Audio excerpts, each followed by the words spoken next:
On top of the world, we're singing. If you know that song from back in the 2000s to early 2010s, maybe, then you an OG. Hello, my beautiful people, and welcome back to my channel. I am That Zotaku, and thank you so much for finding me in my little corner of the world. Please consider subscribing to my channel so we can make this family of ours a little bit bigger, and also be sure to follow me on Instagram at that_Zotaku because I'm good for your soul. Like, more of me outside of these videos, like, you're welcome. You're getting a lot for free. So getting into this video, I'm just gonna cut to the point. Also, by the way, if I do this a lot, understand that I am not naked. I am just like, I just wanted to show some shoulder. But getting straight into the point of this video, I'm just gonna say it in this basic sentence. TV sucks. TV nowadays sucks, everything sucks. The channels that you're watching are trash. It's mainly because streaming services like Netflix, HBO, Disney Plus, pretty much a new one that comes out like every 5 seconds because everybody's getting on the whole streaming service wave, is taking over the entire game. So pretty much within the next like 20 to 30 years, cable and TV is gonna be obsolete, which is like inevitable. You're gonna be trying to move forward in progression. That's the purpose of technology. But in a way, it's kind of sad because TV has been around for generations, and just seeing it go all of a sudden like that within the past few years is kind of sad. So I think to try to slow down the process, we got some things that we need to talk about. I mean, if you think about it, within the past 5 years alone, Saturday morning cartoons are pretty much gone, and there was actually like an official like there's no more Saturday morning cartoons, which is like high-key sad because that was a cornerstone for a lot of people's childhoods during the 90s and the early 2000s. Like, I know it was for me. Like, I remember going to my cousin's house early in the morning, Saturday, because my mom was having to go to work on the weekend, and we'd be watching things like Kids WB, and we'd be watching like Yu-Gi-Oh! And Sailor Moon and all that stuff. Like that, like Saturday morning cartoons and anime in this case, pretty much made up my entire childhood. So to see that go in just like the shape of a generation is pretty sad. Now, I'm not about to go on a whole rant saying that, oh, TV was better back in my day, kids this generation don't know anything about good TV, everything should go back to the way it was before. That's not what I'm trying to talk about. But I will say that there's something about holding on to your inner child and holding on to your nostalgia that just isn't appreciated anymore because of all these streaming services pretty much taking over the entire game. And of course, I would love to say that there have been loads of new content coming out for the new generation of kids, such as like the Loud House or the Owl House, a lot of houses, but just there's new content coming out on these major channels that's really great, and that's going to help push what can be shown on TV to a bigger forefront than was for my generation. Like Steven Universe on its own, like completely overhauled what it meant to be LGBTQ like friendly in TV and just showed proper representation all throughout. So I'm not saying that new TV sucks and old TV is way better, but I will say that for a long time I've noticed, at least within the past decade, that there has been a focus on too much of the same. Now, what I mean by that is that if you go to certain channels, you'll see that in their channel schedule, there will be hours and hours and hours of time slots just chunked up with just one show. So example being, if you go on Nickelodeon, you can see like 4 hours of just pure SpongeBob and not much else. Or if you go to Cartoon Network, you will see hours and hours and hours of Teen Titans Go. And to be quite honest, both of those shows need to be buried for the betterment of society, but we'll get to that another day. You're just seeing more of the same, and you're not seeing much variety within this TV schedule. And I really think that that kind of plays in part to why everyone's going to streaming services, because maybe not everybody wants to see the new SpongeBob episodes because Patrick's kind of an ass nowadays. And this is where streaming services come into play. They've done a really great job at being much more convenient, and they've had an impact on multiple generations being able to see shows that they haven't seen in forever being all of a sudden available to them. Like if you're going on Disney Plus, for example, you can see old Disney shorts from way back in the 60s and the 70s that usually get lost to time because you don't really see them aired on TV anymore. I think there is a certain charm and a certain type of discipline that comes with waiting for a show to air at, say, 7 o'clock, or being ready like on the dot when the show comes, and you've been waiting for this show or waiting for this new episode to come out all week, all month, or this new movie to drop, and you're right there ready to watch it with your friends and family, and you're just like, finally it's here. That you don't get that with streaming services as much. I mean, maybe if you're on Netflix and you're waiting for like the new season of Stranger Things to come about, because it only comes like once a year, then you can have that, but then you binge the show within 24 hours, and then that whole excitement is gone so quickly. It's just nice to be able to be like, oh, I had that little pinch of excitement, let me wait until next week, and I can't wait to feel that feeling of excitement again. I don't know, maybe I'm just an old head. I'm a little bit old school when it comes to certain things. When you're watching on TV, or say you're on Netflix, the most that you have to do for waiting is just scrolling endlessly through a bunch of options that are available to you while your food that you just microwave cools down, and then by the time you finally pick the perfect show, then the food is cold and you got to get back up and go to the microwave, and then you got to wait for it to heat up, and then you have like that whole little fireworks show that's happening in the microwave, and the food still comes out cold. Like, what? But I digress. What was I talking about again?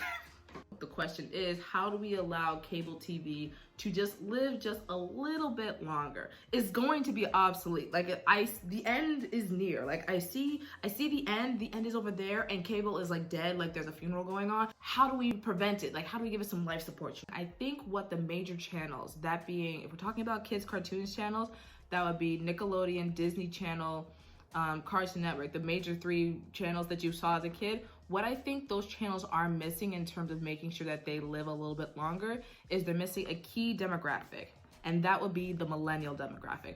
I fall into the millennial demographic. I think I'm like millennial, Gen Z cusp. I don't know who I am. When you're talking about the millennial demographic, so that would be people that were growing up in the 90s. All those kids have now grown up. They have their own kids. They have their own money. And I think the major channels are kind of missing that demographic the right way. They kind of have hit that key demographic, but they just did a really shitty job of it. In short, in recent years, within the past, I would say like the past 10 years, there has been a recent surge in people wanting to capitalize off of nostalgia. Nostalgia makes money. That's why you see so many remakes of older shows. If we're talking about anime, you would see Boruto. Everyone's capitalizing off of the nostalgia from Naruto. Or Sailor Moon Crystal. Everyone loves Sailor Moon growing up. You're capitalizing off of it because nostalgia is so powerful, and these companies know it. The problem is, in the West here, when it comes to cartoons, they didn't do it that well. So for instance, Cartoon Network, for like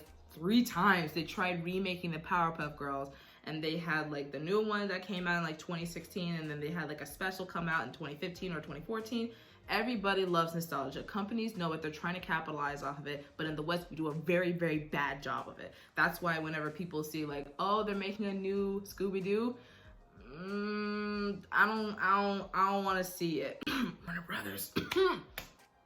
Ooh, in the beginning of making these franchises bigger, they know that children that were back then put these franchises on the map. They're adults now. They have kids. They can profit off of that. So what are they gonna do? Try to find a way to add a little bit of nostalgia for the younger, for the parents to be like, oh yeah, I remember Scooby-Doo, and then they try to put some like 2020 fresh new skin on it to try to attract the younger crowd, but usually it's some type of cringe, and you're just like, If I have to hear one more Katy Perry song in a movie, Smurfs, if I have to hear one more Katy Perry song in like a movie that was supposed to be for like nostalgia factor, I'm like, I'm gonna be really sick. Those sad people that are falling into these companies, they know that they just want to hang on to their inner child, because adulthood is just like a seeping hole of like sadness and darkness, and you don't want to be swallowed up, so you're trying to hold onto your inner child so it doesn't get swallowed up and chewed and like left on the outside, and then you have to like, what was I talking about again? Oh yeah, companies making money. My opinion, again, humble opinion, I think it's because it's very hard to recreate a certain charm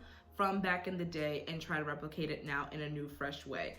Charm is something that is original to every creator at their timeline. You can't really recreate like an 80s aesthetic in 2020 all that well. Sometimes it works well, sometimes it doesn't. Well, most of the time it doesn't, but trying to remake the initial excitement that a creator has for making a new show, and you're not the original creator, or you're trying to just force that original creator to go tap back into that charm with money, it doesn't really feel authentic. So usually just comes out a bit cringy. So I like to bring up the example of Scooby-Doo. Scooby-Doo has been around for decades, for generations, from the 1960s, and you keep seeing Scooby-Doo remakes all the time. I'm pretty sure the original creators of Scooby-Doo aren't making all of these remakes. It's usually the companies, I think in this case would be Warner Brothers, that's owning them and just forcing them out. Not having the original creators be on board with making these new remakes to be able to properly capture the essence and the soul of the characters that they spend so much of their life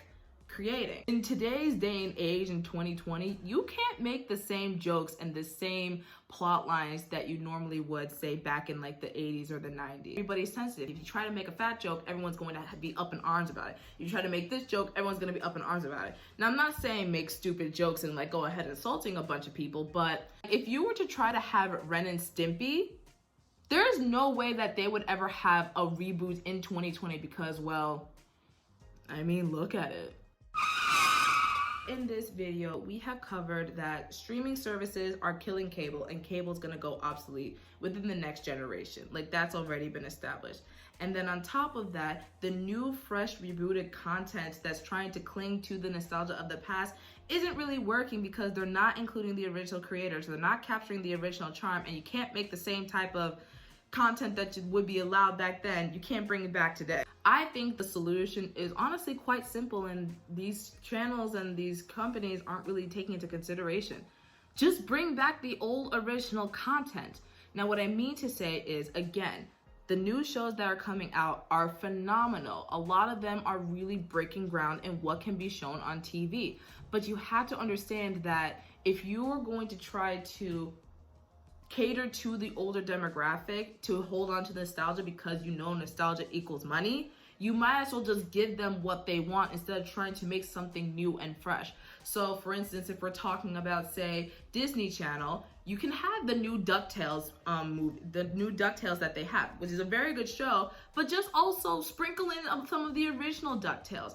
You can have those people that were growing up with those in the past watch it with their kids. Their kids can see like, oh, what's this show? I don't know this version. Well, sweetheart, this is the version that I grew up. Oh, this is pretty nice. Why just shove them onto some unknown channel to be in a graveyard site just because you don't know how to market them properly? Just shove it onto some other channel to be a graveyard site. Cartoon Network did this with Boomerang. Disney Channel did this with Disney XD.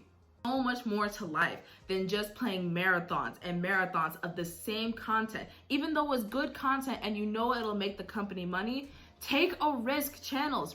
These channels need to take a risk and just try to bring back their old stuff. Try to have, like, say, a special where it's like, oh, here's an old show that you guys haven't seen in a while. We're bringing it out of the vault. Kind of like what Disney did with Disney Plus. Take a page out of the books of streaming services. Bring back the old stuff. Put it on the air. Why not? A lot of y'all are running out of ideas anyway. That's why you're going through so many reboots like crazy. And also, if you think about it, you don't have to spend any money trying to get new shows that you know are gonna crash anyway. You're probably wondering, Karen, you've been talking for like a good 5 minutes or now, and what you're talking about doesn't look like the title below. And I'm like, yeah, you're right. I haven't been wasting your time, but if you're here, you might as well click on my other videos after this one is done so you can continue to waste more of your time, because why not? I'm here to tell you that there are definitely some shows that can be put back on the air in their original format as long as you do it properly.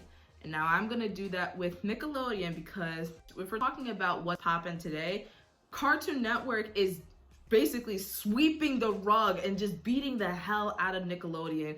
Cartoon Network has taken some risk in making some new content and trying to push forward other ideas like OKKO, Steven Universe, Regular Show, Adventure Time. Adventure Time, which Nickelodeon dropped for Fanboy and Chum Chum, which was the biggest mistake of all time. If Nickelodeon happens to find this video, which they probably won't, because again, tiny corner of the world, but that's okay. And the first show is pretty obvious, old SpongeBob.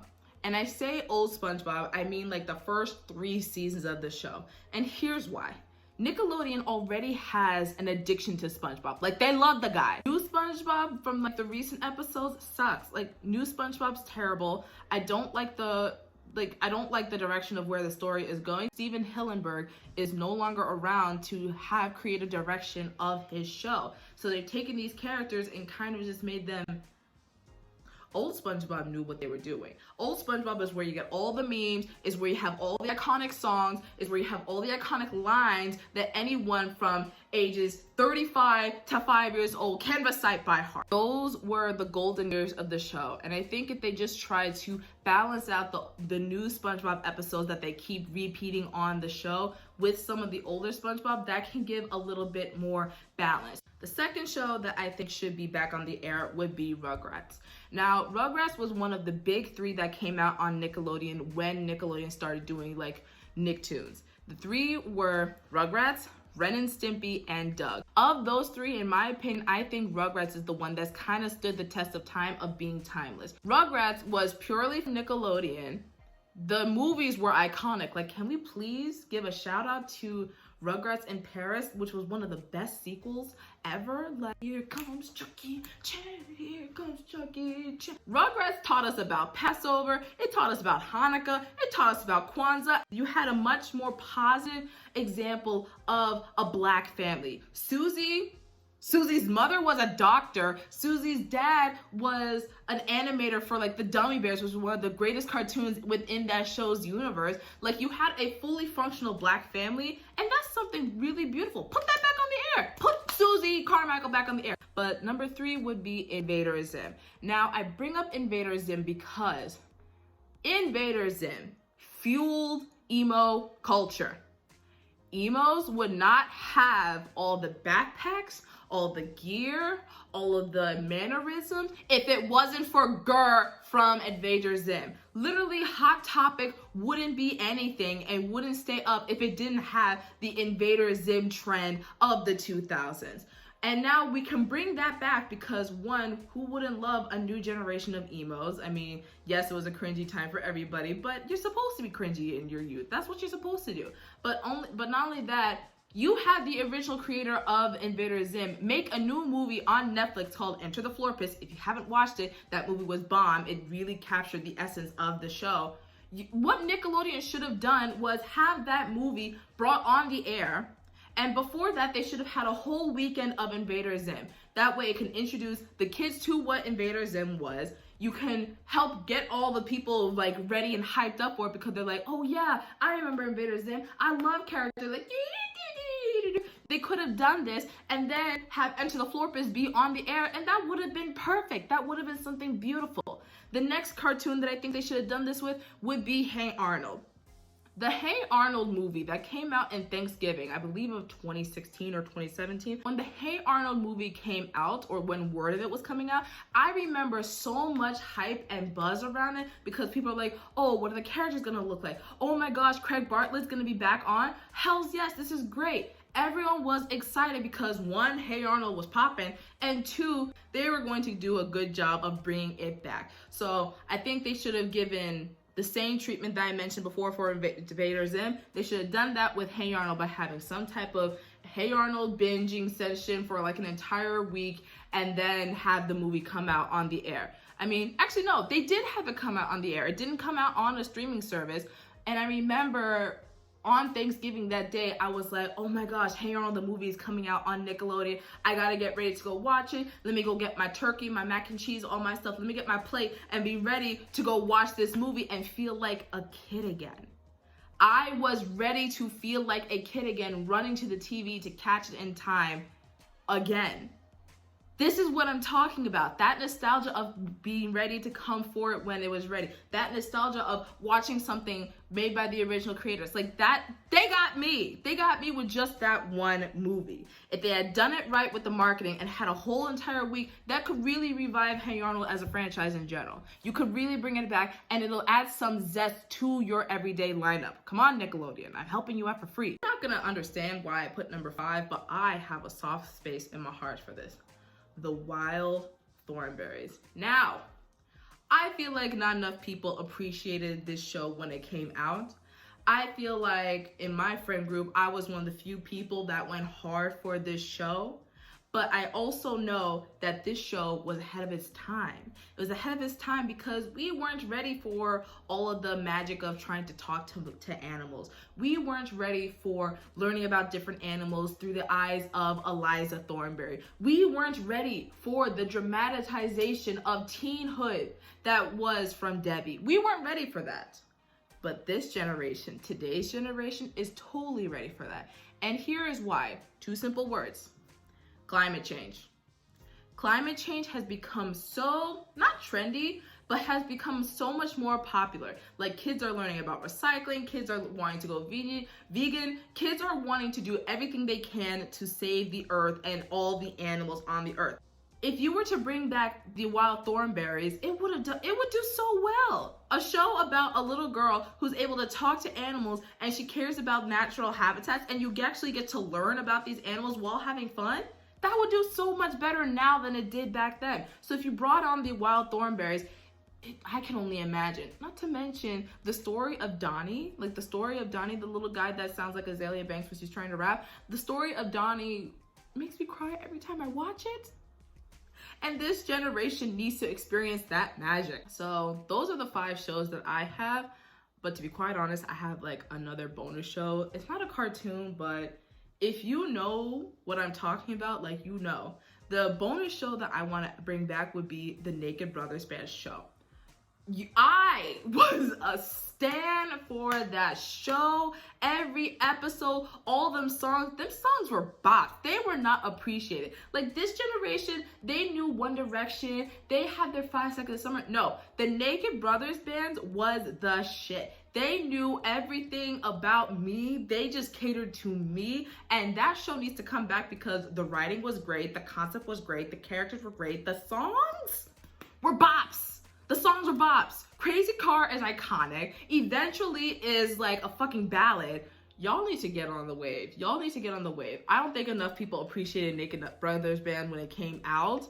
But the writing of that show, Polly Draper knew what she was doing. Polly Draper was the one who directed the movie that came out before the show. She put her entire family on. Her sons, her husband, her niece, her other sons. She put everybody in the family on. Polly deserves better. That show deserves better. Y'all need to get back on it. Thank you so much for watching. I hope I see you again next time. Please comment, please like this video, please share it, please subscribe. I want to be bigger and greater and live elevated higher. And I need you to do that. I need you, the subscriber, the watcher, the people that are watching that aren't subscribed yet. I kind of need y'all to make my dreams come true. So I'm gonna see y'all next time. Please let me know what you think about this video and what other topics you want me to talk about. And I'll see y'all next time. Bye.